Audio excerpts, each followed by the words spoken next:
Hey, what's up? It's your girl Leah Givenchy, and you can catch me on the Ugly Money Podcast. And make sure y'all check out that single, Handstand, Pop It Right Now. What up, what up, what up? I am Ugly Money Nietzsche, and welcome to yet another episode of the Ugly Money Podcast and my special guest of the evening, New York's own by way of Guyana. Yes, sir. I do my research. And Brazil, and a whole lot of other places. She at wherever the money at. Ladies and gentlemen, boys and girls, show your love for Leah Givenchy. Now, you have a very, very expensive name. Leah Givenchy. Yeah, now, how did you come up with that? Just growing up seeing my mother like always wearing those type of classic brands back in the day, you know, the DKNY, Givenchy, you know, yes. So I always liked the name. I always thought it was a strong, very positive name. So, and it's not one of those names that's like overdone. Yes. So you find that it's very exclusive. So yeah. Respect. Now, before Leah Givenchy came about, I would imagine that it was just Leah. Yeah. Who was Leah as a person growing up? Oh man, Leo honestly was a tomboy that knew all the music, all the songs, all the reggae, all the kumpa, everything you think about, the hip hop and stuff like that. Used to love it. So, but was still very tomboyish. So yeah. I always liked music, but I always got into fights. You? Yes, always outside playing cricket, playing soccer, all that stuff. So yeah. So you have a upbringing that is not typical of our normal guests. You know, you were raised in Guyana. Yeah, I was born in Guyana. Born in Guyana, and then. Now I lived in Brazil for 8 years. Yeah, and yeah. Then So tell me about that foreign swag. You know, this having the foreign chick to talk about. Because you know the girls be doing the Brazilian butt lifts, but you was really in Brazil. I don't know if she was getting her butt lifted, but she was there. So you know, I want to know, like, you know, where did the Brazilian? It was fun though. Like whether it was Guyana or Brazil, it was so much fun growing up. Like just having family everywhere. You know, going to the beach. Like it was just super fun. Yeah. Like you was poor as hell, but you didn't even know you was poor. Wow. Because it was so much fun. You know what I mean? Like, you know, playing outside, the neighborhood kids, stuff like that. It was just a really dope. All my rich homies, all my rich friends say that the Brazilian women is beautiful over there, but I can definitely see it. We There's something in the water out there. We do our thing. So you made the transition from Brazil to New York. Yeah. Mm-hmm. How was New York? Ooh. It was a culture shock. I felt hoodwinked. Like, I was like, that's not what I see on TV. The rats, right? Listen. The rats is big as hell in New York. And they want to fight you, I'm telling you. The rats the size of small cats. That's the whole thing. And they come out and they walk out in the street, in the subway, like they own it. They don't even run from you no more. Man, I seen a rat take a hot dog underneath the subway. The rat came up got the hot dog, grabbed it, and ran back up under now, there. There's a video on Instagram with a New York rat going with a slice of pizza. Yeah! And somebody was trying to like scare him, and he was not moving. Like, nigga, what? He was not scared at all. Yeah, New York's got the biggest rats in the world. Yeah, it was like a culture shock because, you know, looking at it on TV, like from outside looking in, you think all of America look like Atlanta downtown or Atlanta suburbs, and they don't show you the hood. So then when I came from Brazil and go straight to the hood, I'm like, wait a minute. What's this? Wow. Like, are we in the place already? We got to take another flight? Like, what? Well, you know, speaking of New York rats. Oh, Lord. I heard it was a guy by the name, he happens to be from New York, named Tekashi 69, and many people might consider him that. I don't know what the terminology for it is, but he just had a performance. I didn't see it. Yeah, he performed in front of 15,000 people at Triller Fest. And how did it go? And ain't nobody touch him. I mean, what is the demographic at Triller Fest? That's what you gotta look at. Is that what it is? Yeah, I'm sure he'll choose, you know, his spots, and he's not gonna just run down anywhere, but he'll choose where he goes very carefully. I know the powers that be behind him gonna make sure they choose where he goes very carefully, so there's no hitch, you know. So you mean I respect that. So out of 15,000 people, they made sure that no gangsters was in the building. I don't think that's the case, but I think, to be honest, there's more people that ain't gonna do nothing than those that are gonna do. in this particular industry. When they get on the mic, they talk about all the gangster stuff and Yeah. whatnot. But in real life, none of them trying to go to jail. Ain't nobody really want that smoke, do they really? Respect. Because they know the power that's behind them is going, Well, it's take kind of hard care to of the man protected by the feds. It's gonna be kind of hard to mess Once with. again, the power behind them, nobody's trying to mess with that. So I remember when he got locked up and everybody was saying he was done, and I said, man, you know what? I hate to say it, but he's not. I believe as soon as that boy get out, he gonna be bigger than he ever was. Yes. Because his fan base don't care about that. I'm about to say, look at the people that buy his music. It's not us. It's not us. We're not spending the money to support that. Yeah. And little John that wanna be 6ix9ine, little Yeah. Becky that loves 6ix9ine is gonna keep doing that. It's all about the bank, and we really don't push the power of the bank when it comes to the music.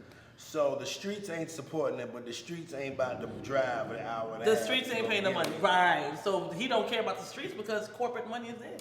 I mean, hey, 6ix9ine may be safe out here, guys. Just make sure he don't take the wrong turn down Bankhead. He might be all right. I don't think he's gonna be running in Atlanta He streets. might be all right in Buckhead, but if he stay calm, but I don't know you want to go down to Bankhead. Man, to each his own. Just a suggestion, because I ain't gonna lie, Buckhead be lit too out here. Listen, anywhere in Atlanta. But they been we live. popping in Lennox. Yes. They been popping. I'm like, bro, how is y'all shooting at the Gucci store? I know don't go to Lennox on a Friday or a Saturday. God. No, you go like a random Tuesday, like around 1 o'clock in the Yeah. afternoon. Wait, that happened. That's how. You know better. Look. You know it's over with when Lennox start getting water boys. When the water boys make it to Lennox, it's officially trapped out. Listen, they be scaring you though. They be scaring you because they walk up to like 3, 4 You see deep, it? Oh, man. and you don't know what's about to happen. So I don't know. They gotta fix that. Them water boys. I love the industry of them young brothers. The fact that they could, and that's part of their pitch. Hey, bro, I could be out here robbing and stealing. Right, and shooting. right, You know what I'm right. saying? So, bro, go ahead and give me. But I'm like, listen, bro, I don't want no water, and quite frankly, I don't want to give you $20 for this water while you breathing in my car. Right. But you saw the one that shot the other one the other day. He shot one. Yeah, of the one. I guess somebody gave one of them the money was supposed to split up. He didn't split it up, and next thing you know, they're shooting between the water boys. And I'm like, wait a minute, this is going too far now. Yeah, they doing too much, This man. is going too far now. know, But anyway, I guess they hustle. I salute industry. I salute hustle. But at some point in time, you gotta calm that down. Them Yeah. boys, they need to be a water boy governor or something. My manager, you know what I'm saying? somebody got to keep it in check. It's somebody. It's probably some big homie getting all the money for the water boys. It could be. I hope it ain't no water boy pimps out here. So we talk about hustle. You are one of the people that I definitely can call a hustler. You have different hustles. You are moving around, and it seems like everywhere you touch down, you make your home. Have to. So And that's the beauty of not being from America, though. Yeah. So you can touch down anywhere and just feel the love all about, And when I came here a few years ago, I went to Houston and Dallas, and I always loved the South. And I came to Atlanta, I'm like, I just love the South. But when I came, my family. You're built like you're Southern. I am Southern. I'm from South America. What do you Well, that- mean? what's your The dad? original South. You can't see what I can see under this table, ladies and gentlemen. No, Like she but made some cornbread, some chitlins or something. listen, that's more like the fufu and the Aki and South What's it Asian. called? Fufu? Yes, The man. fufu? The African food. Ooh, the fufu. Yes. I need me some fufu. Listen, please don't get me started. Please don't get me started. This interview will go a whole different direction. Supposed to be looking at us like, okay, but anyway, tell me about this handstand record. Oh man, handstand, to be honest, was an inspiration from when I came down here a few years back. Like, I didn't expect to see all the things I was seeing in the club. Because in New York, they can't take it all off. What? So, no, they got to keep it on. They got to keep everything covered. And I came Whoa. You got a strip club and the girls got clothes on? They got to keep the two-piece on. They can't show no nipples or they get fined and stuff. So in New York, when I used to go to the clubs, it was like, all right, this is cool. But when I came down here, oh my God. Oh yeah, they pink bucket and everything, yes. Bucket naked. Yes. And I'm like, wait a minute. But they're the nicest girls you would find. Like, they're so nice. So I'm like, wait a minute. I have to make an anthem for the ladies. Like, I love them. I love them girls. So That's where handstand came from.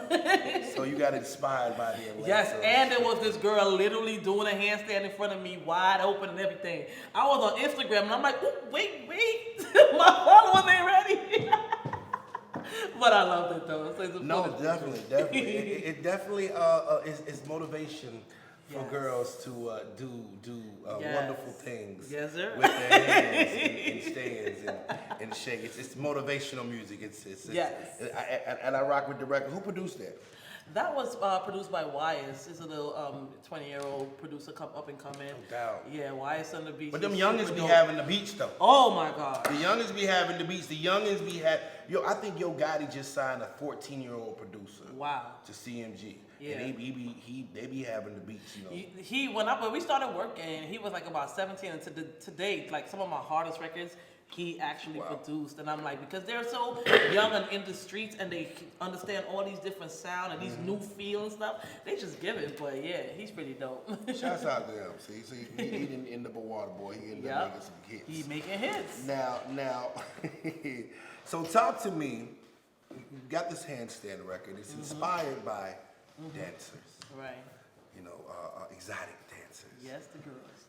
Has Leah Gavanchi ever thought or maybe tried to be an exotic dancer? I thought about it before. Thought about it. How much did you think? I thought about it, but I don't think I could be in the clubs. Like, I think I'd be one of those private exotic dancers. You know what I mean? Like, you gotta have a bag for me to even show up. You know me? Like, I'm for a special name. For a special situation. Yeah. But then I'm like, well, hold on. I don't know. Because in this day and age, when they got cell phones and everything, you already know some people gonna sneak videos and all that. And so you gotta do it for a special somebody. Exclusive. It gotta be super exclusive. Like a teddy bear. But the bank gotta be so big. Yeah. You do that like once a month and you set. You know? Dreams. Or every 3-4 months and you set one time. But I thought about it, but I'm like, I don't know, man. Chubby, you know what I'm saying? Because fat boys like to eat. You know, brown skin. Feeding them grits and all that. Ooh, grits. Oh, y'all eat cream of wheat up there, though. Yes, we do. Y'all eat cream. That's nasty. That is so nasty. I remember, bro, I went to New York and I had breakfast or whatever, and I was, you know, staying at some friends' houses, and they came with this slopper. I'm like, what is this? Right, like, it's cream of wheat. I'm like, where is the grits? Grits is not very popular up there. Really? I mean, we do eat it, but it's not like a thing that you get up and be like, oh, let me have some shrimp and grits today. Like, it's a specialty, yeah. We want grits. True. We want grits. But I want to try the fufu. You definitely can. Out here, there's actually like the African restaurants and stuff. I found a lot of that out here. Fufu. Yeah. What is fufu? Yeah. It's like plantain. Like they just bananas. Yes, like the banana. Yeah. Okay. Very well flavored and all that. Like it's really good. And so like when I've seen Africans, and I don't know exactly which country they're from, but they'll have a big bowl of something. And looks like wheat. Yeah, like and they're all sitting around it. Take it. Yeah. Yeah. That's like you can make it with anything. You can make it with plantains. You can make it with yuca. You can make it with potato. You can make it with almost anything. It's like a buffet. Yeah. And they be sitting there and they be tearing it up. And you might have a gravy stewed chicken or something like that on the side. Stewed chicken. Yep. She got no hip for a lady. Yeah, they got us talking about food now. She been stewing the chicken. I'm gonna have to leave here and go get some food now. She been stewing the chicken. No, so musical influences from you. Where are some musical influences and people that have inspired you throughout the years? Oh man, it'll sound crazy, but like Missy Elliott, back in the day, of course, the Tony Braxtons of the world. But I was like heavy into like the reggae, so like Beanie Man, Lady Saw, Patra, stuff like that from back in the day. And then and then when I started listening to hip hop, crazy, it was like ESG. It was like Slim Thug. Like, I didn't understand what was East Coast and West Coast. So you done went from here to the South to... Biggie, Tupac, all that from back in the day, and I thought it was just all hip hop. I had no idea until I came to the States wait a minute, it's different, you know. But I loved it all though. Like, that was like heavy in it. You know, hip hop is one of those uniting things that can bring people from different walks of life in different areas together, you know what I'm saying? Because at the end of the day, a lot of it is about the struggle, and we all Telling can your share story. that struggle. Where somebody from Atlanta might say trap, and somebody from up top might say block. It's still the same struggles or whatever. Now there's been a lot of New York artists that have popped up lately, out of retirement. You know what I'm saying? They coming out, they coming back strong. What you think about this whole Nicki situation, her coming back out? I love it. Yeah. I absolutely love it. I would be lying if I say that I didn't, I wasn't inspired a little bit by her as a female, because for a long time, she was the only person that was holding it down, for the females. And then here, Cardi came around, and then Megan, and then it's a whole plethora of other female, and the floodgate just opened. But for a long time, we can't deny that Nicki was really holding it down solo as a female and doing it. So I'm loving it. I'm absolutely loving it. They the records and the amount of success that she has is unmatched by anyone. Why do you think they gave her so much hell? Oh man, is it she bringing that on herself, or is it just? I don't know, but I think she's never, to me, in my opinion, she's never had the underdog, status. She's always came out solid, top of everything, hitting all the time, and people tend to hate on that a lot and root for the underdog more. You know what I mean? They used to hate Kobe too. True. He keep on winning. True, and he keep on winning. But I think that's what it is, because she's old and she walks in her own shadow. She, does it how she want to do it, unapologetic about it. She's a strong woman that stands amongst a lot of men and hold her own, whether it was with the Jay-Z record and Kanye, whether it's the Bedrock, like whatever record she was on with guys, she always held her own. Right. And you always, as a woman, get pushed back from that. So, but I love it. I love the comeback. So talk to me about this surge of women in hip hop these days. It is really good. It's like now we can actually have a category, a real category of women.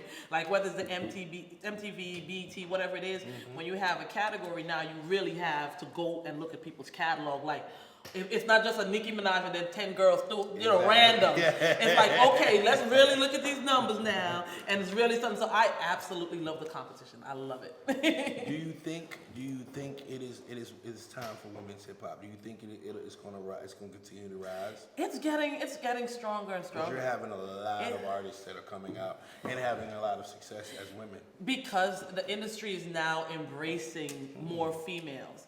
And not just one type, but different style. Whether you have your Rhapsody, whether you have your Nicki, whether you have your Cardi. The industry is now embracing the city girls. They're embracing a lot more diversity when it comes to the females. So they're going to go stronger, and I love it. Do you think the new generation... Because I remember when Nicki had problems with Kim. And then there's been speculations that Cardi's had problems with Nicki. Do you think this new generation will pay homage to a Nicki Minaj, or will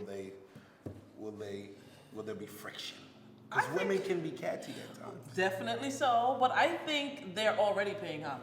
Okay. Because if you look at Doja Cat, she pays homage to Nicki a lot. The City Girls do it too. Yeah, Young Miami asked her to unblock her off Instagram yesterday. I think that's joke, industry behind the scenes stuff. Yeah, but I think they're already doing it right now. What I don't like is when you're a legend and you have to, and it comes off as if you're begging for the homage to be paid. Exactly. That comes off like, now I don't even want to do it, because you're not going to strong arm me to do anything. But I think these girls are genuinely already doing it as it is. Dope. There it goes, ladies and gentlemen. Yeah. So, like I said, back to this hustling, because you are a hustler of all sports. Yes, sir. Cryptocurrency. Yeah. It's been popping up here and there and everything. You know anything about cryptocurrency? Have you been cryptoing and things in that? I've been looking at Bitcoin from since about 5-6 years ago. I was looking at that. But when something is new, you wait to see how it's gonna go, and then you should I hop in now? It's because I was looking at it wait, double dutch, should I hop in now? It's some money that ain't money. Right, but if I don't understand it, honestly, I'm not gonna fake the funk and try to hop in and say, hey, I'm doing this. So it's something that I don't quite grasp. And then I look at things like, okay, what is backing this currency exactly? Is it diamond? Is it a resource? Like, what exactly is backing it? And if there's nothing tangible backing it, it's like dollar. If nothing was backing your dollar, if I don't see that, then I just don't play.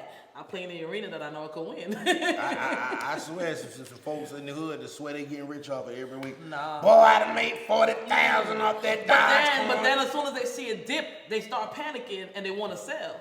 You know what I mean? Yeah. So it's like, if you don't understand it, just don't jump in it. You don't want to jump in just to say it's a fad and I'm part of that. Like, nah, be smart. now, from coming from Brazil to New York to Atlanta and always having a presence, where does that hustler spirit come from? My mom. Oh, Lord.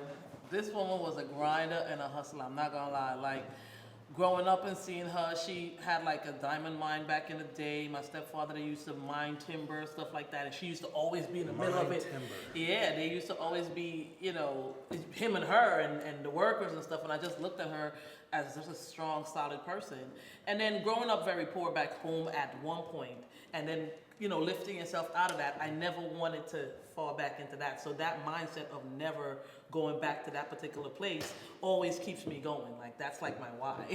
that is the, you know, I always said that, you know, the reason why I go so hard is because, you know, of being able to have seen poverty or been seen broke days. Yes. That will keep you motivated. Yes. There was time I remember when my brother would go to school half the day with the sneakers, and then he'll come back and I'll take it and go to school. So we came from there, and then my mother and my stepfather, they just kind of like kept working and leveled up. And it's like, I never want to experience that. And if I ever have children, I don't ever want them to experience that. So that's like my solid why. Like, I just keep going. Is children ever in the scope of things? I don't know. She said she don't know. I'm just grinding so hard. Like, if it happens, it happens. But, you know, right now I'm just focused on getting to the top of the music industry. Well, you know, this is what I do on the podcast and I get messy. So is marriage ever on the horizon for Leah Gavanche? Yeah, it is.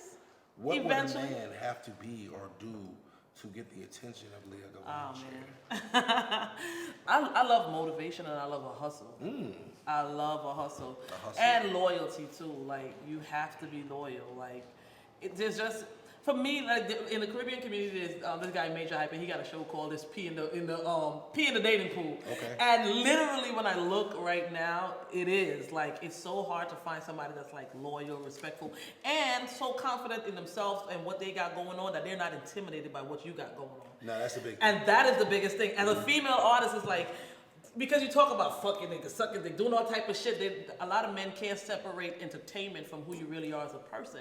And like me, I know I'm an entertainer, but at home, I'm really the girl that chef it up. I'm really the girl that's just chilling, watching TV. Like, so the word submissive isn't a bad word to you? No. I was raised thinking that even if I got $1 million and my man got 100,000, I'm still gonna submit to him because he's still the king. Like, he's still the head of the household. I'm still gonna make him feel that way. You know what I mean? So submissive is like, to me, is just how it's supposed to be. Like, you talking my language now, child. No, but hold on, because I know there's certain things he's gonna submit to me for. You know what I mean? Because I am traditional, so I am cooking, I am cleaning, I am doing all that. So I could be the bad bitch outside, but when I come in the house, I'm gonna submit to my king every time. Preach, queen. That's just what it is. Preach, queen. You know, because there's a guy, you know, I talk about him all the time. Even some of the people, my employees, they can't stand him, but I love him. His name's Kevin Samuels. I don't know if love him. I love Kevin Samuels. Right? Like, listen, Jay-Z come on my show and Kevin Samuels come on my show, it's going to be a group. I might lose. Right. Because I watch Kevin and like, the things he be putting down and the things he be saying, like, I be like, he talking to me. I feel the same way. And it's just kind of weird sometimes. Like, I just don't understand why women. I totally understand. Like, look, a man has to do what he has to do for a woman to submit to him or whatever and things of that nature. He's supposed to handle his business as a man. But sometimes women just be. I mean, some women just be. They just don't want to do it. I think you in find, a new area, you find a new age woman that want the traditional woman treatment, and they're not even doing that. And then you also have the men too. You have the men that want the woman to submit to them, and they ain't got nothing to submit to. Ain't got nothing going on. You can't lead me. Bro, shut your broke ass. Ain't nobody about to buy you no gun. Ain't nobody about to cook you no dinner. You ain't made no money. ain't been in the trap, ain't did shit. Right. But ain't nobody about to cook you no food. Right, like, well, how am I going out and work, get the money, go buy the groceries, and come home, cook the food, and wash the dishes? Like, No, what? get your It's broke not ass on happening. somewhere. No, I feel it work both ways, you know what I'm saying? Yeah. Where these men got to step up and handle the business and give women True. something to submit to. But at the same time, ladies, when you got a man that is giving you financial stability, generational wealth, you know what I'm saying, taking care of those bills or whatever and things of that nature, man, go make that man a sandwich. True. And you don't need to argue when he come back in from work or whatever, bringing But home once the again, bacon. you got society telling women, everybody get a trophy. Everybody's a winner. You know, everybody's a 10. Everybody won. And it's like, no, do you qualify for what you want? Like, you don't qualify for that. What are you bringing to the table? And that's the problem that a lot of successful or high value men have had, is finding a woman that understands that and what does she have to bring to the table to add value to what he already has. But you know what? I've came across a lot of high value men, and to be honest, a lot of them, they just want a chick that's gonna shut up and look good. They don't want much. I ain't say that though, right? No, seriously, I'm just saying. they don't want much. You shut up, you look good, you don't stress them out. And you, I swear on God, they don't care about how many degrees you got as a woman. They don't care what your bank account look like as a woman, because he'll cheat on you with the bartender or the stripper because she just shut up and just, you know what I mean? And it's not fair. It's not fair, but life ain't fair. You feel me? Hey, son. Life ain't fair. I done fell in love, dog. It's over with. Listen, equal opportunity don't, it's not equal outcomes. So, sign me up. Sign me up. No, I done heard it. She rap good, she look good, and she will cook. So foo-foo. Oh, it's over with. It's over with. Queen, you are an amazing soul, and I can only see the biggest of big happening for you. Oh man, I appreciate it. You know what I'm saying? This is the Ugly Money Podcast, and we salute the process of success. Everything between your first dollar and your first million, that is ugly money. That's what ugly money signifies. Yeah. I know there were some times in your career where things didn't seem like they were going to work out, right? Right. Where some doors might have been shut in your face, where some people told you no. Yeah. Tell me about a time in your life that you had fell down and how you got back up. Oh man. I remember when I was in New York. New York is very gritty when it comes to the music business. Every other person's a rapper. And as a female, it's like so hard for them to take you seriously in what you're doing. So I'm reaching out to DJs. I'm trying to get my music, and you're getting no all the time. And so I had my 9-to-5 at that time, and I decided to go in my 401k and take the money out of my 401k and just started, instead of now asking you for anything, I hired an assistant and had her reach out more professionally. And now she's not reaching out and asking you for favors. And people started, once they see that, okay, she's really serious about herself. And I had this one person, and it's one of those crazy, grimy industry stories where it's like, oh, if you do this, I'll do that. And I'm like, oh, watch me hopscotch over you. Yes. So there was this girl that I got introduced to that really liked my music, and she worked with BET. And she was like, yo, you ain't never got to do that ever again. Or, you don't ever have that type of competition with anyone. And she started putting me in places with, networks and stuff like that to start moving. And I met that same guy on the BET red carpet in 2019. And he was there with an artist that he was trying to get on the red carpet. Yeah. I was there as an official artist with BET. And I'm like, hello. She ain't never gonna gag for nothing, ever. That's beautiful. But yeah, the industry is really grimy, especially when it comes to females. But all I tell female artists is like, just believe in yourself, have a why, and believe in yourself. How do female artists deal with men being chauvinistic and trying to ask for sexual favors or personal favors? Have your money. Have your money and don't ask for nothing. Don't ask no writer for nothing. Don't ask no producer for a free beat. Don't ask no DJ to play your shit for free. Have your money. Because once you have your money and you're approaching them with business, it's hard for them to have their dick in their hand. Oh, yeah. Like, it's hard. But if you come asking for favors, that's when the funny stuff start happening. So for me, it's like, just have your bank and ready to go. Ladies, y'all hear that now? Simple. Cause I hear stories all the time about models and female artists. Oh, he ain't give me my song, but I ain't get my song. I be like, well, did you pay him? Did you pay for that? Right, and And that's they be what like, happens. Well, we ain't talk about that. You should have talked about that before you even went to the goddamn studio. From the jump. You know what I'm saying? How much you charge? How much per hour for your studio? Because I can guarantee you, if you probably tried to pay that dude, you know what I'm saying, he would have took the money and gave you a little song in it, you know what I mean? But if you ain't paid the man no money, let me tell you, if I had $1 for every time I heard a male in the industry say we gonna be the next Jay-Z and Beyonce, I'd be rich by now. I would stop rapping because that is, and a lot of females fall for that, like the ideology of, oh my God, we can be the next Kim and Kanye, like, you know what I mean? It's so stupid. So they end up now thinking that they can finesse the producer or finesse the video guy or finesse the DJ, and then you end up getting finesse straight out of your drawers. Like, I ain't got time. You finesse that cat. I ain't got time for that. Like, no. Hey, I tell you know what, I manage an artist. Her name's Shana Monet, and she's a female artist.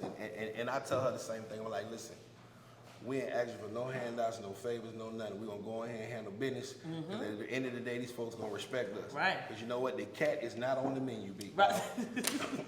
Big facts, Yep. you know what I'm saying? And to say the least, I understand if this producer has made this beat and you didn't want to pay the producer, you wanted to flirt with him, and he it's time to release the beat or for him to sign the beat or whatever, and you ain't paid that man no money. He wanted you to pay him in cat.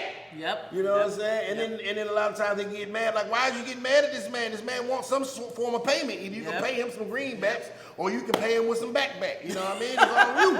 But either way, you got to do what you got to do. You got to pay for that one way or another. It doesn't matter what you want to. So no, I think, you know, that's some good advice for females coming up. Have your money. Have your money up front. Don't ask for no favors because ain't nothing free in this world. And to say the least, there are just some guys that are just dirt bags and just don't even want that. They would know that this female is a dun-dun-dun. They know it's straight trash. A dun-dun-dun. They will know that, but they'll still gas you because they're trying to get you, you know, get something from you, and you know, just take you for a whole ride. So that's why I tell, especially female artists, like, just know what you want. Know that this business is expensive. It's not cheap. It's not cheap. It's expensive, and be ready to run the race and the long haul too. And don't try to cut corners, because when you try to cut corners, that's how your shit start, you know. And as women, I'll say this: you can try to date a producer, but the fact that you done sleep with this man and it didn't work out, one person says, "Oh, she used to sleep with that guy, with that producer." Now it becomes that's who you are. She's easy, like she's sleeping with everybody. So it's just, you know, it's just a bad idea all around. Just stay out of there, have your money right. You are wise beyond your years, Queen. You are wise beyond your years. But if Becky want to bust that, no, I'm just playing. You want to come on the Ugly Money podcast, baby? You better be a star. I'm gonna make you a star. I'm gonna put you in the magazine. I've never done that. I've never done that. Okay, so moving forward, what is next for Leah Gavanchi? Oh man, we got a pack next couple of weeks. Like, you know, Handstand is doing pretty well right now. Yes. It's out. The strip clubs are jumping with it. The girls are loving it. We shooting a video this Sunday actually at King of Diamonds. So this is gonna be crazy. Shout out to KOD. Shout out to KOD. And we also have an after party after that. So after the video shoot, it's gonna be a big after party. So everybody's invited. Make sure y'all come down to King of Diamonds on Sunday evening. But it's gonna be pretty dope. A lot of handstands. It's a lot. I'm telling you. So it's a full week. I have doing a press run. We got rehearsals and all type of stuff. So yeah, it's crazy. You know what, ma'am? You have it all together, and I love your direction and love your energy, and I know the future is so bright. Well, I'm not doing it by myself though. Facts. I make it look easy, but I got my team. Come on, talk about it now. Oh Lord, it starts from the production, management. Shout out to Ryan T. Shout out to Panama. Everybody that's actually working with me. Zone. Everybody that's part of the full production. It's just a whole thing, but we make it look easy now. Exactly. But it's a lot of work. The whole team is working. In fact, you know, I do a lot of independent artist services, and I try to enlighten artists sometimes. I'm like, you know, you got to understand that you cannot expect to make millions in this industry and be scared to spend $1,000. Right. You know what I'm saying? Like, what kind of dope flip like that? Right. I don't know no dope that flip from free to $1 million. You know what I'm saying? You don't even got the money to buy the pack. So how, you know what I'm saying?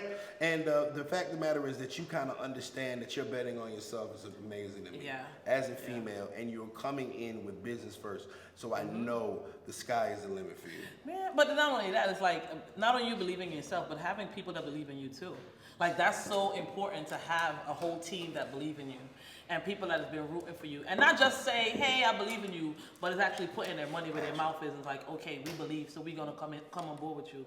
Like that shit is so freaking dope. And how do you get through the days that you feel like this? You know how you when your head get the best of you, you think, oh, I don't know about this. I don't know if I want to do this anymore. Do you ever have those days, and how do you get out of them? Yeah, with the music industry I do, but honestly, I just go back to like old clips of me performing, or just go back to old posts and look at comments from fans, or just go in my email and check, fans that send me email and stuff, and that keeps me going like, wait a minute, there's thousands of people out here that love what you're doing and just keep going. So I just kind of like dabble back into my work, or even sit back and listen to my own music and be like, damn, I'm dope. Exactly, right? Stand on that, sister. Like I'm dope as hell. Like I cannot, the industry gotta feel this. Like I cannot just stop. I didn't come this far to just come this far. Like I gotta keep going. Dope queen. Any shout outs before we get out here and let these folks know where to follow you at? Definitely. Anyone want to follow me, make sure y'all check out my Instagram, Leah Javinci, my Spotify. All my handles is the same. That's LIAGIVENCHY. So make sure y'all follow me. And I have my NKC Boutique and my Exotic Bliss Atlanta. So my products is like edge control and all type of makeup and all type of stuff. Everything Exotic Bliss, yes. Right. And my lingerie line is NKC. So you can find all my merch, everything. At exoticblissatlanta.com. So make sure y'all check it out. She is one of my favorite people already, ladies and gentlemen. You can follow me at Ugly Money Nietzsche. That's Ugly Money Niche. And remember, the bigger the dream, the bigger the risk, the bigger the payoff. This has been the Ugly Money Podcast with Leah Gavanche. You already know. That was dope.